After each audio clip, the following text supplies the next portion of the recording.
ajarin aku sabar. Itu salah satu pertanyaan dari lo kan? Padahal sebenarnya gue bukan tipe orang yang sabar. But mari kita sama-sama gimana sih caranya ya sedikit lebih sabar gitu ya. Sebelum kita lebih jauh, kita harus tahu dulu apa sih makna sabar. Terus kapan sabar itu diperlukan? Yang pertama, sebenarnya sabar itu bukan artinya diam. Kadang orang juga disakitin diam, tapi dalam hatinya dongkol, dalam hatinya tuh dendam. Bahkan yang paling parah sebenarnya sampai nyalah-nyalahin Tuhan, nyalah-nyalahin Allah. Salah saya apa ya Allah gitu kan. Berarti dia gak sabar. Sabar itu adalah menahan diri dari hal-hal yang tidak diridhoi oleh Allah. Jadi ketika lo didolimi sekalipun, ketika lo sabar, bukan berarti lo terus diem aja gitu, enggak. Lo punya hak untuk ngomong dengan nalar yang baik, dengan perkataan yang baik, bukan yang emosi mencak-mencak gitu. Oh oke, berarti sabar kita harus tetap on the track, tidak boleh melakukan hal-hal yang tidak disukai oleh Allah, berarti kita harus kenal Allah kan. Kita harus tahu ilmunya kan. Kalau kita nggak ngaji, maka kita hanya mengenal Allah dari prasangka saja, dari asumsi doang. Kita nggak benar-benar mengenal Allah, hanya merasa mengenal Allah, iya. Dan caranya mengenal Allah adalah dengan ilmu. Assalamualaikum. Gimana kabar lo? Alhamdulillah. Apakah lo lagi ngerasa kesepian atau sendirian? Kenalin, gue Ria Marliana, teman healing lo di podcast Self Healing. Di sini kita bakal ngobrol bagaimana sih belajar berdamai dengan luka, tentu aja atas izin Allah Subhanahu wa taala. Semoga Allah sembuhkan lukamu, ringankan bebanmu dan kuatkan hatimu. Sabar itu ada macam-macamnya. Sabar menghadapi musibah. Tingkatan yang kedua adalah sabar ketika meninggalkan maksiat. Dan tingkatan yang paling tinggi katanya sabar dalam ketaatan. Contohnya ketika lo misalkan sharing konten yang baik, akan ada orang yang ngehujat kamu. Bahkan mungkin gak 1-2 orang, banyak orang. Di situ kamu diuji kesabarannya. Apakah kamu sibuk ngurusin mereka atau justru kamu fokus terhadap tugas lo untuk berdakwah, ya? Nah, gue nggak tahu nih yang nanya sabar tentang apa dulu nih, ya kan? Ketika lo dibikin marah oleh seseorang, kadang kan kita terfokus kepada orang itu ya kan. Coba fokus lo tuh alihin ke Allah. Jadi ketika lo dipancing amarahnya, itu a'udzubillahi minasyaitonirrajim. Karena apa? Karena di saat itu setan sedang menghembuskan api-api kemarahan di peredaran darah lo. Kita pasti kalah kalau ngelawan langsung. Kalau udah sampai nyesek banget gitu ya. Bahkan sampai ke fisik sakitnya, itu gue istighfar. Jadi gak ada sugesti sebelumnya, tapi ketika gue ucapin istighfar, itu Masya Allah. Sakitnya itu bisa berkurang hampir 50% dibanding awal, ketika kita tidak ngucapin astagfirullah. Orang kalau semakin fokus terhadap rasa sakit, itu rasa sakitnya makin dalam. Rasa sakitnya makin terasa. Tapi ketika kita dialihkan ke hal yang lain, terutama zikir, itu rasa sakit tadi jadi gak terlalu terasa. Makanya kalau lagi ada pikiran, jangan dipikirin. Dibuang aja. Take it or leave it. Ambil, telan, atau udah jangan dipikirin, gak penting gitu. Tadi itu kan sesuatu yang sifatnya adrenalin gitu ya. Sabar menghadapi adrenalin yang naik ketika lu dizolimi gitu. Ketika lu menghadapi sesuatu yang tidak nyaman, itu gimana sih caranya untuk lebih bersabar? Gue secara pribadi, ini cerita gue aja ya, karena gue kan gak tahu kalau misalkan jadi lo, karakter lo gimana. Gue tipikal orang yang gak sabaran. Gak sabaran dalam hal ini adalah gue tipe-tipe orang yang sukanya tuh instan. Ketika lo gak nyaman tuh pengennya buru-buru kelar aja ya Allah gitu kan. Kalau gak ditahan-tahan mungkin pikirannya udah kemana-mana, udah ngeluh-ngeluh, ngomel-ngomel, uring-uringan. Gue kan masih nyari-nyari kerjaan. Gue sanggupin, gue mulai cari tahu bagaimana cara ke Jakarta. Gue tanya ke teman-teman gue kondisinya sekarang gimana. Awalnya gue mau naik bus. Pas ngobrol sama teman gue yang dari Bekasi, bilangnya tuh lagi macet banget. Even itu dini hari pun masih tetap macet. Nanti kamu capek ya gitu. Gue ngecek tiket kereta, ternyata tiket keretanya lebih murah. Nah biasa ya, golongan darah B kan realistis, lebih murah nih. Akhirnya gue iyain, ya udahlah gue beli tiket pulang pergi. Hari keempat sebelum gue berangkat, sebelum hari H, anak gue sakit, panas, ya tumben-tumbenan tuh. Gue sempat mikir, aduh anak gue panas, ini apa ya, pertanda apa ya, kenapa ya panas. Gue konekinya ke Allah gitu ya, karena segala sesuatu yang terjadi itu pasti kan atas izin Allah. Jadi mulai dari Allah dulu. Gue paksain bilang alhamdulillah. Walaupun gue gak tahu kenapa ya harus alhamdulillah, bukannya itu sebuah kemalangan. Cuman sehari anak gue udah turun panasnya, alhamdulillah kan. Nah di hari ketiga, sebelum hari keberangkatan, gue bangun tidur dalam kondisi encok. Jadi gue gak bisa bangun sama sekali. Bisa dipaksain tapi sakit banget.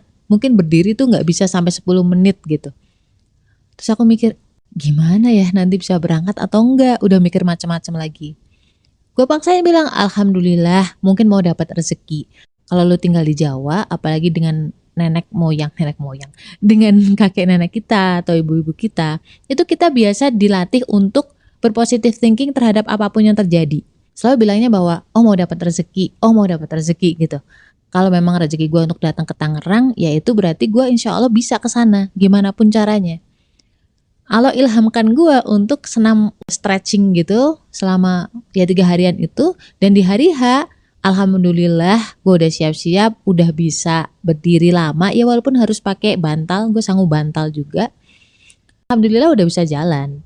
Berangkat jam 8 malam dari rumah sama suami gue, sama anak-anak gue naik mobil. Itu perjalanan sekitar 1,5 jam sampai ke stasiun. Karena gue udah booking, gue udah pamitan sama anak-anak. Pas mau masuk, jeng-jeng, petugas boarding dari KAI itu bilang, vaksin berapa mbak? Vaksin 2. Wah gak bisa mbak, kalau misalkan ke Jakarta untuk antar provinsi harus booster minimal. Kalau gak bisa.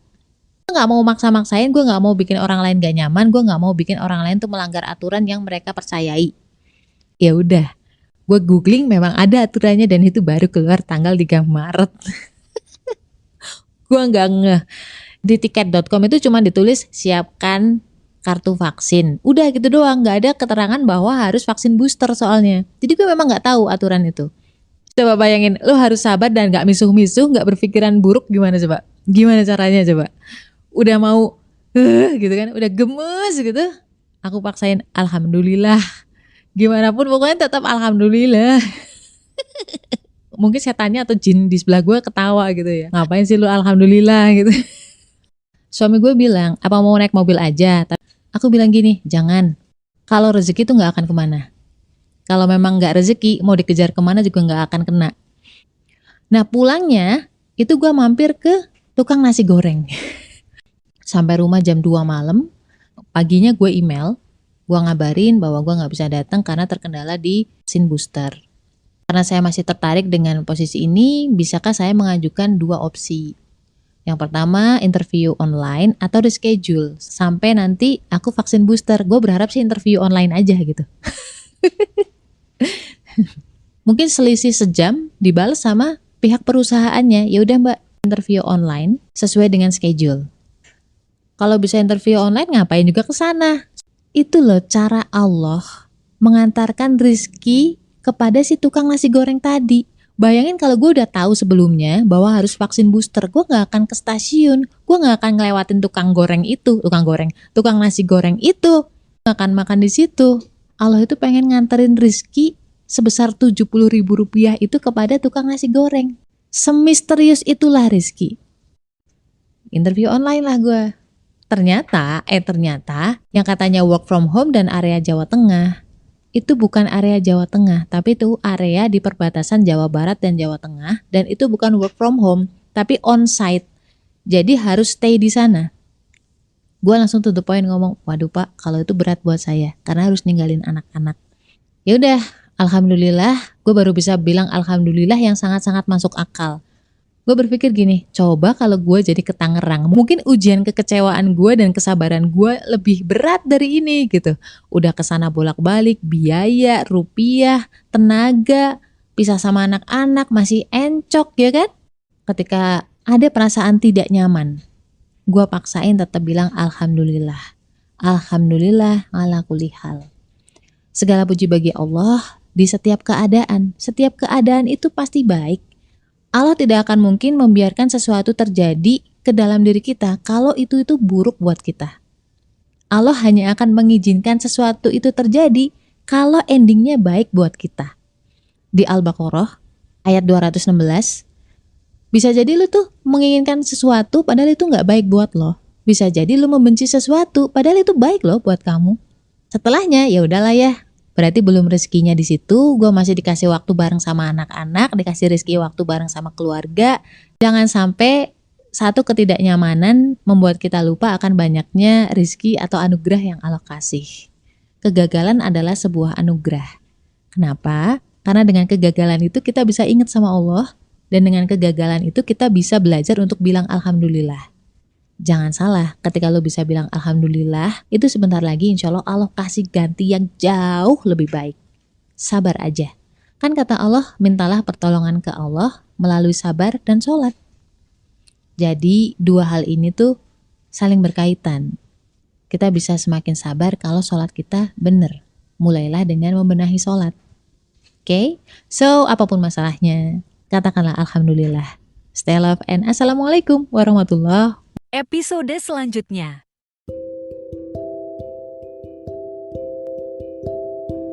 Kenapa ya? Mimpi-mimpi dia, doa-doa dia, keinginan-keinginan dia kok udah gampang terkabul aja. Sementara lo yang sholawat, yang sedekah, ya semuanya lah, tahajud, duha, dan kawan-kawan belum terwujud-terwujud. Pernah gak mikir kayak gitu?